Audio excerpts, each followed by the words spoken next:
Welcome to the arena, where sometimes the hardest part is showing up. My name is Linda McLaughlin. Thank you for being here. When I was looking for someone for my Remembrance Day episode, I came across a friend's father who celebrated his 99th birthday this year. I wanted to share his story as he has seen so much of the past century and has lived through so many major historical events. How does this time of COVID compare? And what helps you carry on through these trying times? Thank you for listening. This is episode 10. Mr. Gohl, I'm so delighted to meet you. 99 years young. You're looking great.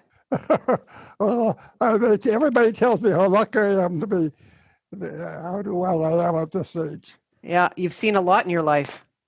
But I had a couple of falls. Still weak and I'm sleeping a lot. Good. Well, you earned it. You worked hard all your life. So I get up and walk around quite a bit, and I'm not complaining. Good. I'm well looked after, I can tell you. Yeah, that's good. The people in the condo here that know me think I'm pretty spoiled. Yeah. You got quite a big family. 3 daughters in town, plus the grandkids. I'm pretty well looked after. How many grandkids do you have? And 4 in town here. But in total, how many do you have? 7. 7, my goodness. One's in Ottawa, and 2 are in Whitehorse, and 4 here. Wow. I read your story, and you've lived quite the life. I've had a good life, I think. Yep. Had a good wife, and we did a lot of things together. So, yeah. No, I'm not complaining. I have a little introduction for you, and you tell me if I've missed anything. It's hard to pack your whole life into one introduction, but here goes. Ron Gohl is 99 years young as of August 4th, 2020. He's a son, father, grandfather, and World War II veteran.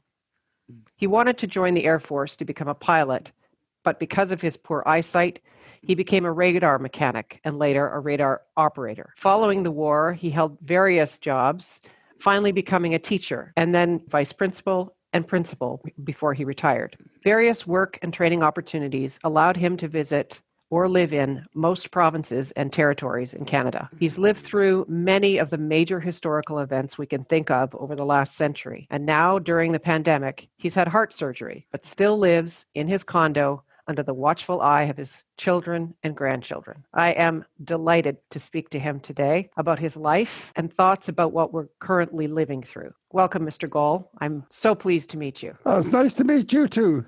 My father was the kind of person who could walk into a gas station and figure out the 6 degrees of separation between him and just about anybody. And I realized in reading your story that you, at one point, traveled to northern Alberta, where my family is from. Oh, is that right? Yeah. So at some point, you probably met my father. Maybe. Through the Peace River Desert. Yeah, that's right. I was born in Peace River, actually. Oh, were you? Yeah. My family lives in and around McLennan and High Prairie, and quite a few of them are now in Grand Prairie. So okay, I'm sure at some point. High Prairie was near where I worked. Yes. I worked there for years. Yeah. I knew High Prairie pretty well. That's just amazing. Amazing. Quite a remarkable memory. Your daughter transcribed this story when you were 90 years old. And I mean, I can't remember what I did last week, never mind remembering the names and events of my life 90 years ago. It's just incredible. What do you attribute your incredible memory to? Everything in moderation. And I guess growing up, I had a tough time, so it probably made me a little stronger than most people. I don't know. Tell us a little bit about those times. You grew up at a very difficult time. What was it like for you as a young person? Well, in the Depression, I grew up in a small town, and my father was a grain buyer. And then he lost his job and moved to another small town when I was 5 years old.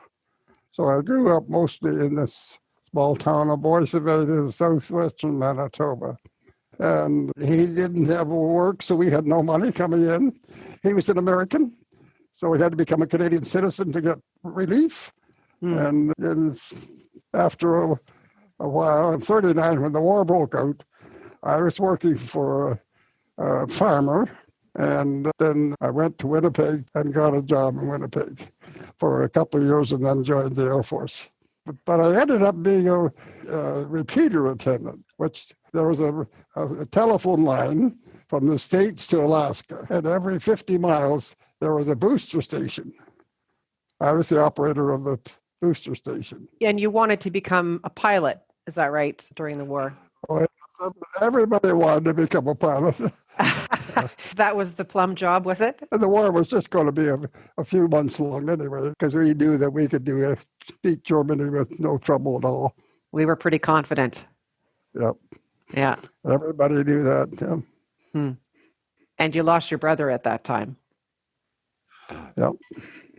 Yeah, he was on a raid in France when coming back, something must have happened, and he went down on the English Channel. Oh, I'm sorry to hear that. But I suppose pretty much everybody lost somebody or knew somebody who would. I would say over half the class in my grade 12 never came back. Wow. So, yeah, a lot of good friends never made it back. After the war, you spent some time building your life. You met your wife, Marjorie.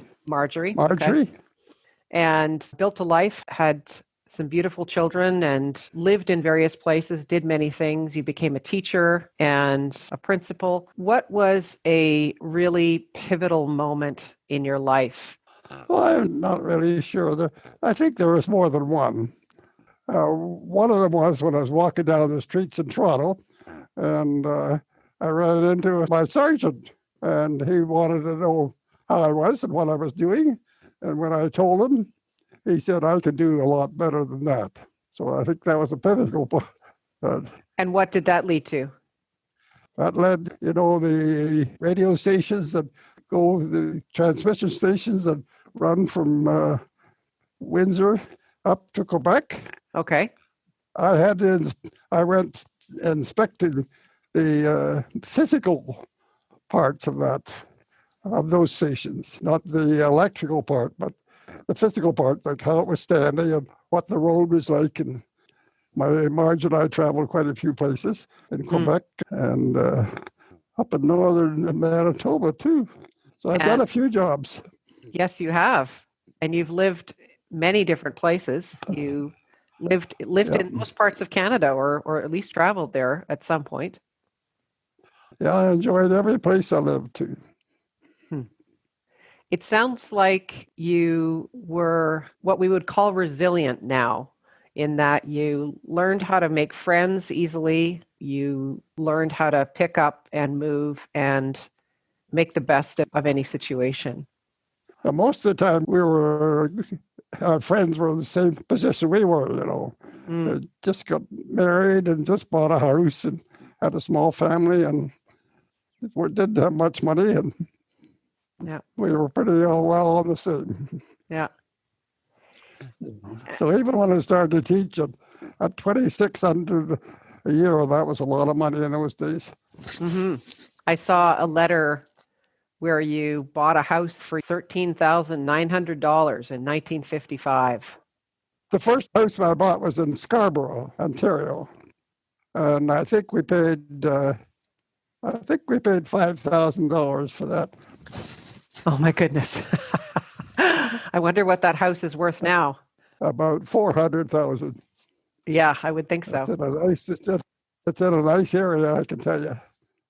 Add a few zeros to the end of the 5,000, I would think. My goodness. When you think about what's happening right now with the pandemic. Pretty awful. You see, it doesn't affect me very much, but my grandkids, who should be going to university, they're not. One of them has 2 jobs when she should be down in the States going to university. I think it's too bad.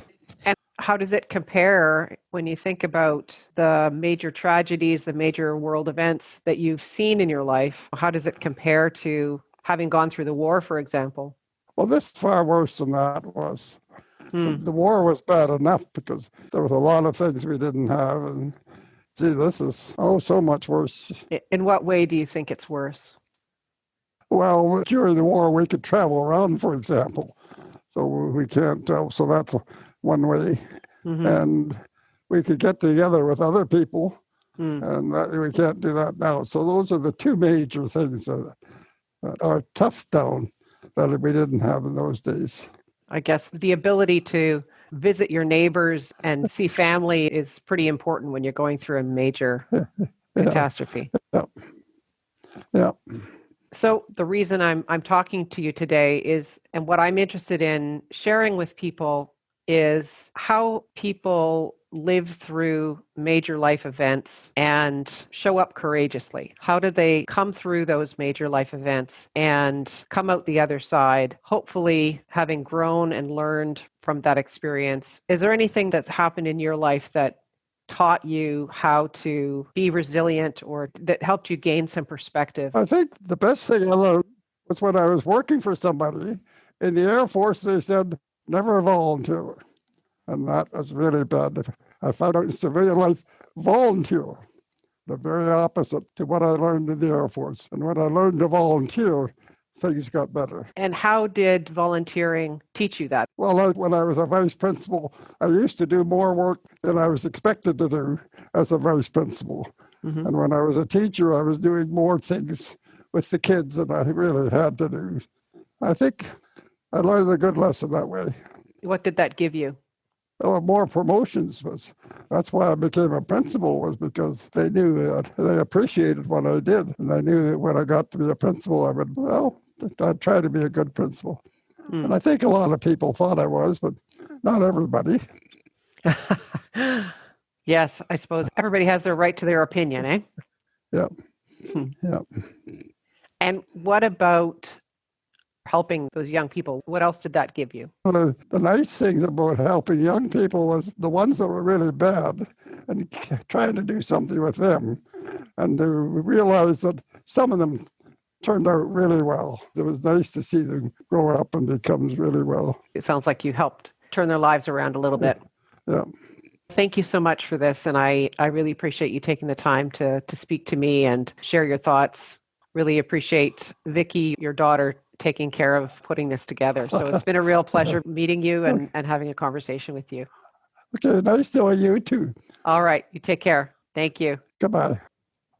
When Ron celebrated his 99th birthday this past August, his daughters wanted him to receive 99 birthday cards. Well, he received 191 from friends, family, and his many past students and colleagues. They celebrated his everything in moderation approach to life, his love of water skiing, going to a little horse racing, and his love and support of the people in his life. Ron's beloved wife, Marjorie, sat next to him in her favorite red chair before she passed away 4 years ago. Recently, he said he might like to meet some nice lady to fill that red chair. He's got a new ticker, a winning smile, and a whole lot of optimism. He's quite the catch. Good luck, Mr. Gohl.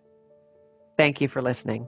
I look forward to sharing my next guest's story of being a successful commercial litigator from a prominent family. She was also a high-functioning alcoholic for decades. We'll talk about how she contributes to the world to sustain her sobriety.